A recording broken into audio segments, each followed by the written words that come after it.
ब्रह्ममुरारिसुरार्चितलिङ्गं निर्मलभासितशोभितलिङ्गम्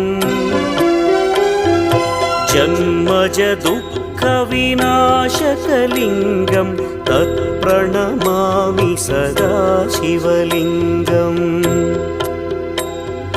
देवमुनिप्रवरार्चितलिङ्गं कामदहन करुणाकरलिङ्गम्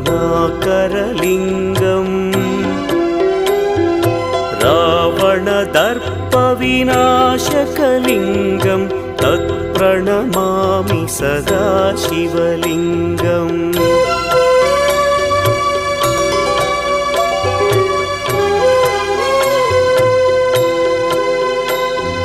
सर्वसुगन्धसुलेपितलिङ्गं